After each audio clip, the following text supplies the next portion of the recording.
Hey everyone, and welcome to today's Explainer. I am literally so excited to guide you through this material today, because honestly, we're looking at a concept that is going to completely revolutionize how you view your yard. We call it the Layered Oasis. Okay, let's dive into this, because what we're about to uncover will seriously change the way you look at the absolute darkest, dampest corners of your property forever. Look, we all know the universal frustration, right? You've got that one corner of the yard. It's blocked by a wall or maybe a huge tree. It gets zero sun, and it's basically a never-ending battleground against weeds. You spend your whole Saturday pulling them, and by Wednesday, boom, they're back. But what if I told you that this sun-deprived, damp, seemingly totally useless corner is actually your biggest untapped gold mine? Yeah, we're about to look at a massive paradigm shift here. See, traditional gardening kind of forces us to fight against nature. We constantly try to force sun-loving plants to grow in the shade, which just leads to bare soil, tons of exhaustion, and, well, failure. But the new way? We actually embrace the shade. We use an agroforestry approach to build a multi-layered ecosystem. And it turns out, some of the most nutritionally dense and highly valuable plants on Earth don't just tolerate the shade, they actually demand it. These sun-deprived areas are highly productive microecosystems just waiting for us to unlock them. But okay, first things first, we've got to deal with those weeds, and we are going to do it without a single drop of chemical herbicide. There's this brilliant, entirely organic hack right from our source material to improve your soil and maintain moisture. Step 1, you just trim the weeds right down to the soil. Step 2, overlap 4 to 8 layers of ordinary, wet newspaper directly over the ground. You want to make sure they overlap perfectly so absolutely no light gets through. Step 3, cover the paper with an organic mulch. Think dry leaves, rice husks, or coconut coir. Oh, and one super crucial tip here. Always leave a small gap around the trunks of your existing trees so you don't trap moisture against the bark and accidentally cause rot. The science of what happens next is just fascinating. That wet newspaper acts like a complete blackout curtain for weed seeds. Without light, they just can't grow. But underneath, pure magic. The old newspaper naturally decomposes, holding in moisture and creating this dark, cool haven that earthworms go absolutely crazy for. Now, you can also add a safe organic fertilizer here, like well-aged compost, but definitely avoid raw manure because that can introduce unwanted green mold to your damp garden. Just imagine lifting that paper a few weeks later. Instead of stubborn weed roots, you find soft, rich, dark soil. And why does this matter? Well, because we've just built the absolute perfect, nutrient-dense foundation for our shade-loving plants completely stress-free. All right, moving right along to Section 1, the forest floor, focusing on shade-loving herbs and spices. Let's start with ground covers. These are fantastic, easy-to-grow herbs for filling in those damp, low-light spots. First up, centella, also known as Pennywort. It totally thrives in moist, shaded areas, but keep in mind it really needs clean water to prevent rot. Oh, and if you have a hidden damp corner, watercress is another phenomenal option if you have running water, while shade-tolerant purslane thrives right alongside your centella with barely any care. Next is fish mint. Now this one loves the wet, shady corners where literally nothing else will grow. But here's a pro tip for you. Grow it in a contained space, like a styrofoam box. Otherwise, its roots will take over your entire garden. And finally, crabclaw herb. This little plant is a self-seeding marvel. It thrives right at the damp bases of trees and gives you this wonderfully crunchy texture and tangy flavor that is just amazing in salads. Stepping slightly up from the ground, we've got our spices and climbers. Ginger and turmeric are absolutely perfect for pots and partial shade. But if you are growing them in containers at home, the absolute key is ensuring good drainage with well-draining organic soil so their precious roots don't rot. Then we have low-lot leaf. Now, people are constantly asking how to distinguish low-lot leaves from standard beetle leaves. It's actually pretty simple.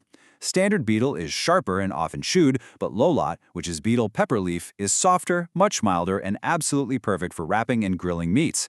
Plus, it will climb beautifully right up a shaded fence, meaning you can easily arrange both your trailing beetle leaves and your ground-hugging centella right in the very same yard corner. So the crucial takeaway here is how all these plants actually work together through what's called agroforestry thinking. It's all about utilizing multiple ecological layers in one single space. Instead of your typical flat row of crops, you're building a 3D environment. Think about it. You have centella on the ground, ginger in the middle, low-lot climbing the fence, and maybe a high-value spice like cardamom growing underneath a tall fruit tree. This doesn't just mimic a natural forest, it maximizes your yield and gives you immense economic benefits from an incredibly tiny, shady footprint. Okay, Section 2, fungi in the shadows growing mushrooms. Let's dispel a massive myth right out of the gate. You absolutely do not need a specialized, high-tech, expensive farm to grow incredible, healthy mushrooms. Your shady corner is already the perfect environment. So which types of mushrooms are actually easiest to cultivate out there? Well, if you're eyeing that shady, cool spot by your house, oyster mushrooms, black termomyces, golden oysters, and even medicinal reishi mushrooms are just perfect. They naturally thrive in the exact low-light, high-humidity conditions that all your sun-loving plants hate. And the home care routine for these fungi to ensure durable spawn and high yields? It's surprisingly simple. When you buy a mushroom spawn block, just let it rest for 5 days. When you finally open it, tilt the neck slightly downward so water doesn't pool inside, and mist the area 4 to 5 times a day. But now here is an amazing trick for busy people. If you aren't home to mist all day, just drape a clean, wet towel right over the blocks, resting them above a shallow basin of water. It maintains the perfect moisture and microclimate while you're away at work. Now, when it comes to harvesting, timing is literally everything. You want to harvest your mushrooms when the caps reach about 4 to 5 centimeters in diameter, so roughly the width of 3 fingers. This is exactly when they have the maximum flavor and the absolute best texture, offering fantastic economic benefits if you plan to sell them. But more importantly, harvesting at this stage prevents the fungi from releasing their spores. If you're growing these indoors or on an enclosed patio, you really want to avoid breathing in heavy spore loads just for your own respiratory safety. Here is an absolutely crucial pro tip to make sure your mushroom blocks last for multiple harvests. Green mold is the ultimate enemy here, and it usually happens when old mushroom roots are left to rot in the block's neck or when water pools inside. To avoid this, when you harvest, gently rock the cluster to pull the whole root out. Then, and this is key, take the back of a spoon, sterilize it with a little alcohol, and gently scrape out any leftover bits from the neck of the bag. Clean blocks equal healthy, continuous yields, for sure. Moving right along to Section 3, Building the Canopy, Fruit Trees and Urban Models. Whether you have a large, sprawling yard with big existing trees or just a tight urban balcony, this whole layered oasis concept scales beautifully. If you have a larger space, say under an existing jackfruit or coconut tree, you can actually intercrop high-value, shade-tolerant canopy trees.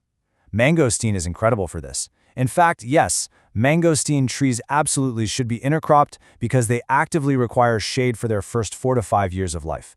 Cacao is a natural understory tree. Sugar mandarins and starfruit love that tree-filtered light. By intercropping ginger and turmeric right under these taller trees like jackfruit, you are stacking your economic benefits in a huge way. Just remember, while these plants love the shade, you absolutely have to ensure good drainage so their roots don't drown. But what if you live right in the middle of a city?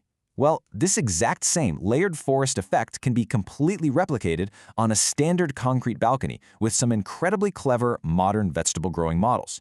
You really don't need an acre of land. It's amazing how you can build multi-tier shelves or use recycled styrofoam boxes for your fish mint, maybe some hollowed-out PVC pipes for your crab claw herb, and even hanging gardens for your low-lot leaves. It's all about stacking vertically. Oh, and if you're wondering how to fertilize indoor plants in these tight systems, gentle liquid organics or well-aged compost teas are your best friends here. And for those of you who really want to push the envelope in an urban environment, you can look into advanced vertical systems. A mini aquaponic setup actually combines raising fish with growing plants in a closed loop. Hydroponic and aeroponic vertical towers require absolutely zero soil, just nutrient-rich water. Even on a totally sun-deprived, paved urban patio, these high-tech, space-saving models prove without a doubt that you can produce an abundant, safe, and diverse food supply right at home. You know, I absolutely love this quote from our source material because it just perfectly summarizes everything we've talked about today. It says, "A good gardener knows how to read their land. Where there is sun, plant for the sun. Where there is shade, plant for the shade." It's such a fundamental paradigm shift. We stop fighting our environment. We stop exhausting ourselves trying to force nature to do what we want, and instead, we just work with the unique microclimates our homes already provide. So, I want to leave you with this question to really think about. What will you grow in the forgotten shadows of your home? Will it be spicy ginger? Maybe some beautiful trailing low-lot leaves? Or a massive cluster of delicious oyster mushrooms? The potential is already right there, just waiting to be unlocked. Thank you so much for joining me on this explainer.